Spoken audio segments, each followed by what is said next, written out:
안녕하세요. 제목에서 보셨듯이 오늘은 미취학, 초등과정에서 반드시 부모님이 채워주셔야 하는 아주 기본이 되는 것들 세 가지에 대해 말씀드리고자 합니다. 모두 다 알고 계시는 것들이라고 생각이 되지만 너무나 잘 알고 있기 때문에 오히려 간과하고 다른 특별함을 쫓아 진짜 중요한 걸 놓치시지 않을까 해서 다시 한번 강조해드리고자 이 영상을 만들었습니다. 우선 첫 번째는 반드시 해야 할 일, 숙제 같은 것들을 먼저 마치고 논다입니다. 너무나 당연한 얘기죠. 그래야 한다는 걸 아이도 부모님도 알고 계시고요. 근데 아이 일상에서 하나의 정해진 일정을 소화하도록 연습하고 그 일정이 습관화되는 과정은 정말 쉽지 않습니다. 부모님께서 먼저 오늘은 날씨가 좋으니까 조금 놀다 들어갈까?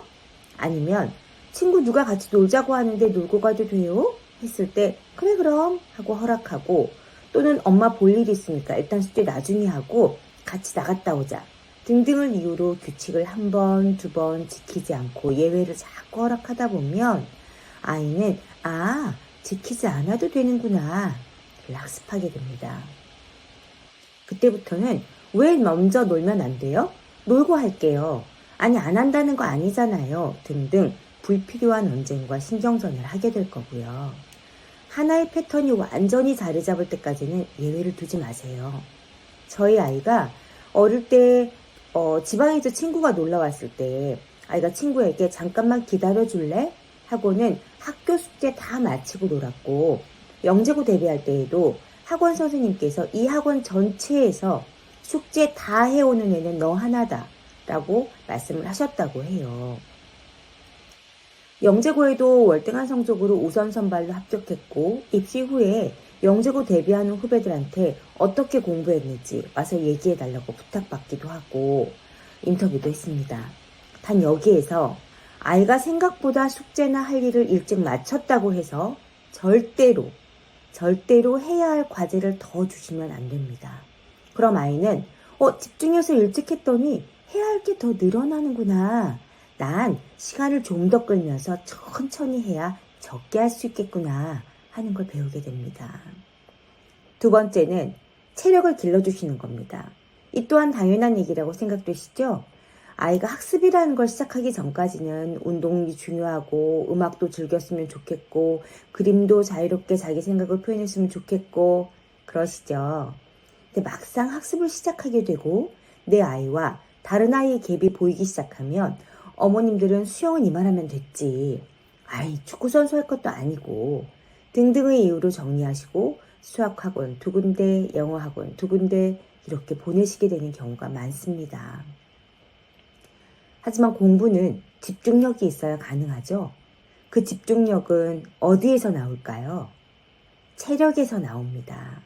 엉덩이 힘도, 버티는 힘도, 끝까지 해보는 힘도 모두 다 체력이 바탕이 되어야만 가능하고, 학년이 올라갈수록 이 부분을 더 크게 느끼게 되실 듯 합니다.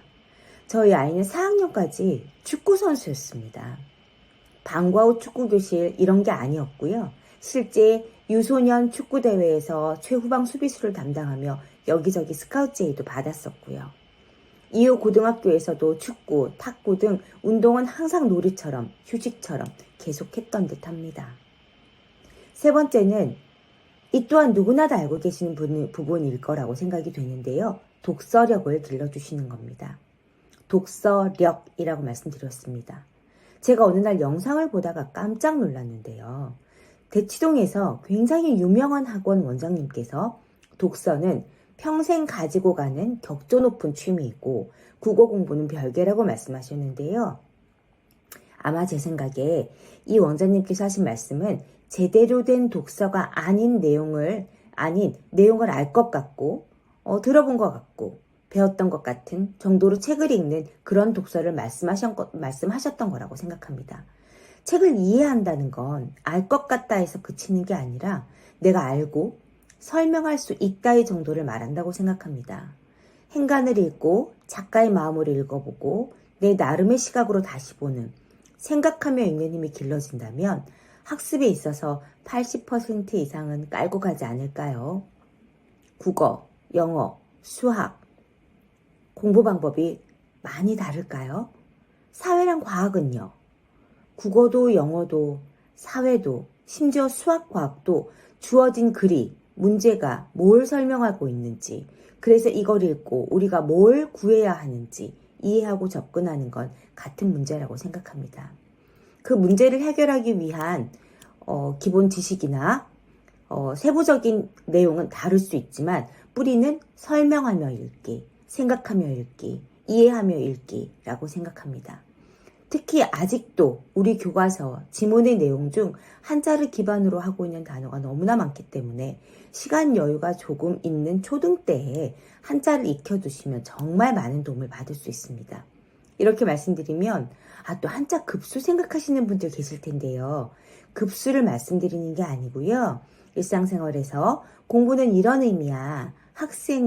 학교는 왜 이름을 이렇게 붙였을까? 등등 생활 속에서 아이가 한자어를 베이스로 한 단어들을 쉽게 이해할 수 있도록 하고 그림으로 보는 한자 사전이나 고사성어 등을 보게 해주셔도 좋을 듯 합니다. 이해를 하기 위함이지 급수 자체를 위한 학습을 말씀드리는 게 절대 아닙니다. 길게 보시라고 말씀드리고 싶어요. 우리 아이들을 양육하는 최종 목표는 한 성인으로 독립해서 스스로 행복하게 잘 살 수 있는 베이스를 마련해주는 일이 아닌가 싶습니다. 대학은 그 과정 중 하나일 뿐이고요. 또한 아이를 키우는 과정에서 부모의 행복이 담보가 되어서는 안 된다는 점도 반드시 기억해 주세요. 전에도 말씀드렸지만 부모님이 먼저 가시면 안 되고 아이만 먼저 가도 굉장히 어려운 길입니다. 손잡고 호흡 맞춰 2인 삼각으로 같이 가주세요. 우리 아이들 걸음마 할 때 이제 돌이 되고 때가 되었으니 다른 아이들처럼 너도 걷거라 하셨나요? 잡고 일어서기만 해도 감탄하고 감동이고 붙잡고 걷기만 해도 어머 이게 무슨 일이야 하며 환호하고 아이가 혼자 걷기 위해 연습할 때 박수치고 격려하며 손 내밀어 주셨잖아요. 그렇게 우리 아이들 성장하는 단계에 맞춰 손 내밀어 주시고 격려해 주세요. 적당한 시기에 손 놓고 우리 아이가 가는 길 응원해 주시고요. 우리가 진짜 원하는 건 아이들이 잘 성장하고 행복하기를 바라는 거고 그렇기 때문에 시행착오를 줄여주고 실패를 맛보지 않도록 하기 위해 최선을 다하는 거잖아요. 근데 아이들은 엉덩방아도 찍고 넘어져 보기도 하면서 걷는 걸 배우듯이 어릴 때 실패도 해보고 다시 일어나는 것도 해봐야 좀 더 큰 어려움이 와도 툭툭 털고 일어날 수 있습니다. 엄마가 미리 길을 다 닦아놓고 넘어지지 않게 하려고 손 놓지 않으면 아이 혼자 넘어지고 일어나는 걸 배울 수가 없어요. 유도도 스키도 넘어지고 쓰러지는 것부터 배우잖아요. 우리 아이들 잘할 거예요. 믿고 응원해주세요. 같이 함께 응원하겠습니다. 어제보다 오늘, 오늘보다 내일 더 행복하시길 바랍니다. 감사합니다.